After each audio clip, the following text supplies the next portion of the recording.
Well, We're thank good. you. Thank you again for agreeing to give some content to Living Stones on Earth, Matt. I really appreciate it. Especially Yeah. after like leading the service and doing what you do, which was playing drums and then bringing a really great message on Psalm 46.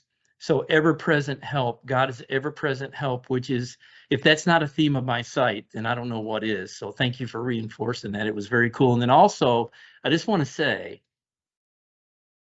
how cool was it that you kind of brought it home with Fall Out Boy, with We Didn't Start the Right? Fire? Okay, you didn't play the I song, know. but I'm it's got cool. We listened to it last night. Cindy and I listened to man. it last night. Did you? Yes. What do you think about it? Well, we're big Billy Joel fans, so it's going to be Sure. kind of tough. It's going to be kind of a Oh, tough for one to sure. measure up, you know. But we For just sure. love how they took it from like his history point on through, and they gave it Yeah. that just nasty rock edge. So yeah, man, Yeah. good I think stuff. I would go for Billy Joel's version as well. But Fallout, I'll give him that. Sometimes people really butcher covers, and I thought Fall Out Boy did a good job. I wish I would have played it on Sunday, though, to be honest with you. I was kind of mad at myself, but it is what it is. It's okay, man. It all weaved together really good. So Yeah. thanks, man. It's Thanks. all good. So you've been pastoring at Compelled Holland. So again, I think I probably should remember this. And I know you've probably said it on numerous occasions, but how long have you been a pastor there, you and Mandy? Yeah, we've been for 3.5 years. And so really just like the fall before COVID is the marker there. So Easy does to it remember. so does it feel like that? Does it feel like 3.5 years? Honestly, no, it doesn't. Well, yes and no. It sometimes when I think about it, it feels like I just started yesterday because it's a new position, a new area, and there's a billion things to learn about the community and the role every single day. But yet I think I feels like I've been there forever at the same time. And I'm leaning on and hoping that that's because that's where God has us, That's what I'm banking, that's what that means. So, I think that's probably what it means. So I think you had mentioned yeah. too before that you had mentioned that you probably got a little bit more gray in that goatee than what you were expecting, the last 3.5 years. Oh, for sure. Yeah, the like I said, yeah, if you've seen the before and after of the presidents when they first started and after, whether it's 4 or 8 years, Yeah. um I think I told you, or I joke about it, like I've gotten a lot more grays, and I know I'm getting a little older, but it just seems like it's a lot faster than 3.5 years should bring. And all that to say, I love my job, I love what I do, but yes, there are some things, yeah. Yeah. So tell me, um, when did you, because just getting to do worship with you and being reminded of what a really good musician you are and worshiper you are, and you just seem to have so many talents. So when did you get the call to be a pastor? Or was it, I mean, was it something that you knew that you knew that you knew? Was it a Bible verse? Was it a incident? Did somebody show up in the middle of the night? Was it a light in the middle of the night? And so I just have to say, we just have a real heart for pastors, man, because you guys Yeah. you guys have to do it all. And it's almost like you can't have any unguarded moments. You have to be everything to everyone, as the Apostle Paul says. So when did you get that call, and what was the circumstances?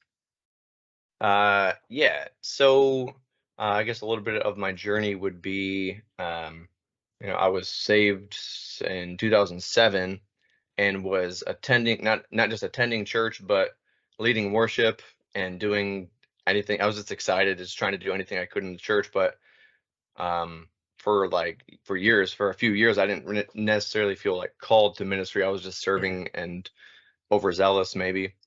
Um, and so in 2010, Mandy and I were newly married, and we had figured out that she was pregnant, Uh, and something about having in the very near future, going to be a dad. That kind of was the catalyst for me to start thinking a little bit deeper about what I'm actually going to do, what I was actually going to do with my life, because prior to that I was like a man child, and who, I was serving at Olive Garden, which was I love that. fine, and Yeah. I wasn't, I was working, I was providing, but not much direction, not much help, very immature. And so it was through praying, knowing that I was going to be a dad, that I thought, or I felt that the Lord was calling me to ministry, um, to pastoral ministry specifically. I didn't know, it wasn't like you're going to be a kids pastor or a youth pastor or a lead pastor or this. Yeah. I just knew that I thought I heard him say that, just, this is what I want you to do. So I found a Bible college, Indiana Wesleyan University, online, and throughout that whole process, we just prayed a door would be opened when we graduated. And 2 months before I graduated, a door was open, and we believed that was from God. But I did not, I didn't hear an audible voice. I didn't have a burning bush in my yard or anything like that. Yeah. Um, I guess it was just more internal, hearing the voice of the Lord. Yeah. So you didn't necessarily have specific direction. You just knew you needed to get on the road. That would be a really good way to put it. Yeah. Yep. Yeah. Yeah. And I also know that, when you have kids, whether you're a believer or not, when you have kids, man, things change and you start thinking about things differently. And yeah, you just have, it forces us to give ourselves away. And I don't think that's a bad thing necessarily, Matt. You Right. know, yeah, it really is. Agreed. So the focus here was Kelly had sent you your topic because you mentioned Olive Garden, and we've heard you talk about Olive Garden on and off in some of your sermons Yeah. and extensively. Man, it is a part of who you are, which is cool. So tell me, when did Olive Garden come in? How did that all fit into this timetable, especially with being a pastor? So I started Olive Garden in uh actually '07. Yeah. I believe it was '07. Yeah. And so in that time, so many things were already transitioning in my life. Um, I had just met Mandy. We weren't dating yet. I was newly going to church, but not saved. I was partying and playing in the band, and all everything that life could bring. And I started this new job uh, amidst all of this transition, and it was very interesting starting there in that realm. And then, I worked there for 7 years or 7.5 years or something. And from the person I was, who, maybe when I started, to the person who I was when I was finished, was completely different. And for the few that made it along with me in that whole time period, they're probably like, what in the world? So yeah, I started there in 2007, and ended up leaving in 2015. So how long? So you started there. You were doing you were living this lifestyle. Started to date Mandy, and then how long had you been at Olive Garden before you accepted the Lord? Uh, Not long. Maybe a month or so. Um, but it was interesting. But it was interesting in that time because it was going through just a transition again, just with old lifestyles and new lifestyles. I remember when I got hired, they put your they do the new employee thing, and it's like they put your picture on the wall in the middle Yeah. of the kitchen where everybody can walk by and see, and you're supposed to write your hobbies and what do you like doing. And I was like, hey, my name's Matt, and I like to party and all this stuff. And it was just wild because like a couple months later, it's like that human didn't even exist anymore. Um, and people are like, what's going on here? Like, That's pretty awesome. So you were into some heavy stuff into the world. So was that like a flip of a switch? Did God take all of that away right away, or was it I mean, some things obviously God works through. It takes time. It starts with maybe some of the outward stuff like immediately, but then all of a sudden God gets to the hard stuff, which is like the attitudes of the heart and everything. But what did that journey look like for you? yeah, yeah. When I was saved, My story, I realize, may be different than a lot of people's, but so yeah, I was pretty heavy into. I was a drug addict, in and out of rehab, in some trouble with the law and things like that. It's pretty bad. Um, and I had a mouth, like, you know what I'm saying? Like, my vocabulary was not pleasant, I guess would be the way to say it. And My mom would say you cuss like a sailor, right? cussed like a sailor. Yeah. Yeah, it was No ridiculous. offense to And just really, sailors. Okay. yeah, and just in all that, everything that comes with that kind of lifestyle. And so for me, when I got saved, um, I had the experience where that stuff really just kind of immediately was gone. Um, Mhm. and which was really great. And there were some things that I think I had done or did at the time to maybe help with that. Maybe not, I don't know, but I remember just getting out of certain environments. Um, I didn't do those things in the best ways. I had friends that I just ghosted completely. I wish I wouldn't have done it in that way at the time. It was just the only thing I knew, because I knew that if I were in those areas, I'd probably be tempted and fall. But I would say for a couple years, it wasn't even really a thought to go back uh, into those areas. And I think after a couple years went by, the more I grew in Christ. Maybe it was like a grace period, and then the temptations were back. You know what I mean? To say, like, Yeah. I'm not like superhuman or anything. Like, I still have temptations and things like that. But it was weird though. Yeah, the first couple years it was just like just quit, and then good for a long time. So you were there quite a while. And so you got saved at Yes. the beginning, like you said, and then you were there for quite a while. So really the crux of this, the question that Kelly sent you to prepare you for this, or that we asked you to comment on, was how did working at Olive Garden, serving at Olive Garden, what jobs did you have there while you were there?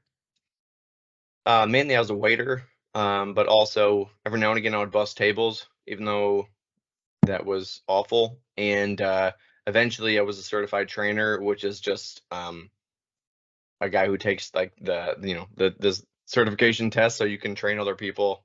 Yeah. Yeah.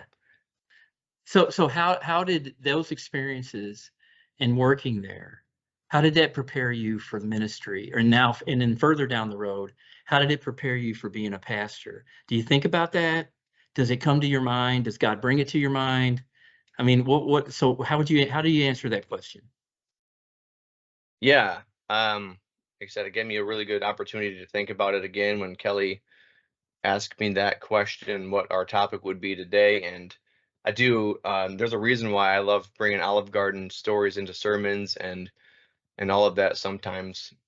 Um, because there are times, first, you do miss parts of it.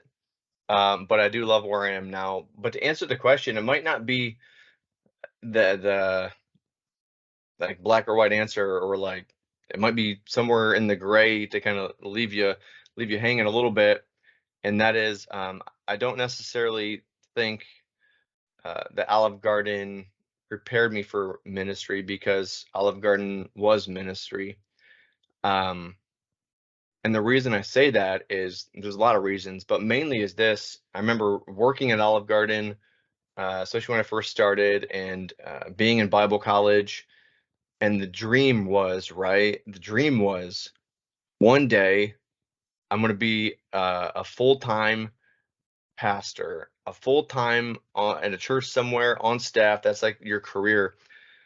And that's great. And, when I viewed ministry, I would see that as only preaching on a Sunday, or leading a group, or Bible study, or doing a wedding, or counseling and things like that. Um, but when I look back at Olive Garden, there were so many things and so many opportunities that I had to just be with people. Because for me, like, learning now, looking back, my view of ministry is really organic. Like, ministry doesn't just happen on a Sunday morning. Ministry doesn't only happen from the pulpit. Ministry doesn't only happen in a small group. or anything like that. Ministry to me, and again, maybe I didn't even recognize it in the time, but looking back, ministry to me is when you're just doing life with people through the good days, through bad days. Speaking of my coworkers, I got to minister to a lot of my coworkers. Matter of fact, some of them, two of them, years after, actually in the last 2 years, I've got to officiate 2 of their weddings, and so that was pretty cool, to be That is pretty cool. asked to do stuff like that years down the road. But also just when it comes to actually serving people, right? The actual job part of it, aside from the coworkers, there is really just so much you can learn about just waiting on people, Yeah. about serving in humility, and you really do get to see people in all different stages and areas of life. I've waited on people that just came from a funeral. I've waited on people on their date for prom, so excited and so happy and looking forward to Yeah. the future. I've waited on graduation parties. Uh, I've waited on people in business meetings. I've waited on a women's bodybuilding league. That was weird. That was super weird, man. That was weird. That's a good one. I was I'm glad we intimidated. got that one. Yeah. I was intimidated. I'm not gonna lie. But you see people and you get to interact with them in their best moments and their worst moments, and just to be able to serve them in any way, and maybe through hopefully humility, hopefully with a smile, hopefully through kindness, hopefully with your words, and just sometimes listening to their stories and just getting to know them. Some of those people I got to form relationships with. Um, Typically wouldn't be just their first time eating. There'd be a lot of regulars there, and you get to have a relationship with these people. You get to know them, they know you, they hear your story, and you get to show them Jesus. And so, yeah, I mean, there are some practical things that I could say that helped me with what I do now. Like I learned how to, it's good communication skills. It's good to try to, to know information, to try to get someone to lead to a specific answer. I learned how to talk to kids, which was actually Yeah. seriously the best thing maybe I've ever learned, because I was a kids pastor right after Olive Garden. But yeah, I just think all that to say, I think Olive Garden was ministry, and it's not like, because to sum that up, I guess just because I'm a pastor now doesn't mean like I've arrived at the place of doing ministry, right? And I think that's the danger that we can fall into, is like right now I have a title, now this is ministry. It was always ministry, you know? That's, as a Christian, that should be our life's goal. Like our life is ministry. Yeah. No, listen, man, that's rich. That's a great word. Yeah, because the times we live in now more than ever, I think, you know, we're made for a time like this, and I think God works in those personal spaces more than ever, and that's where those relationships have to take place because of all of the things that you described yesterday at church. You know, Yeah. all of the division and all of the bad news and all of the things going on. But God is ever present, so we have to be ever present. So yeah, man, Yeah. that's a great word. That's just a great word. I really appreciate it, man. Very cool. Yeah, Yeah. it's really the heart of, like I said, I just think it's the heart of God right now, that we press into those relationships and we find new ways and we keep that ever before us, that we have to step outside the walls, right? And meet people where they are. Yeah. Absolutely. At Olive Garden, we had the word, when we got trained there, and it was a made up word that Olive Garden made up, but it was hospitaliano, and that's what they would call Italian hospitality, even though they made the word up. Um, but we were trained on that, and I just find it so interesting, like when you see the parallels between like waiting tables or serving at a restaurant like that, and then when you read the Bible, and you just read about how hospitality um, it's really good at opening doors to relationships, right? I know in Hebrews it talks about showing hospitality to strangers, because you don't know like what angels they're entertaining. And that's the same thing whether you're waiting tables like I was, or you're just talking to a stranger at the store or wherever it may be, to show hospitality to them. Hospitality is that person who, you know, metaphorically speaking, opens the door for human interaction, because you don't know the things that they're entertaining, the lies that they've heard, Yes. everything you just said, you know, the deception they've believed, the background like they've come out of. And I just think like that Christian hospitality is huge, and that's not just for Sunday morning. Amen. Amen. That's awesome, man. It's good word. Good word. I have nothing to add. That's Which for fair. me is unusual. Okay. I always have things to say, but man, this has been really deep and rich. I'm really glad you took the time to jump on today. Like I said, especially after serving yesterday and discharging your ministry and your giftings in so many areas. Thank you. And Mandy and Sarah. And also being gone now and spending that alone time. It's kind of cool. So you Yeah. come back and you get to sit down and do this.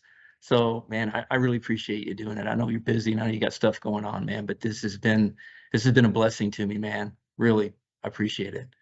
Well, likewise, yes, it's a blessing. I'm flattered you asked, honored that you asked, and it's always fun to talk about ministry, but it's fun to talk about Olive Garden and just this kind of stuff too. So thanks for having me, and Yeah, man. it's been fun.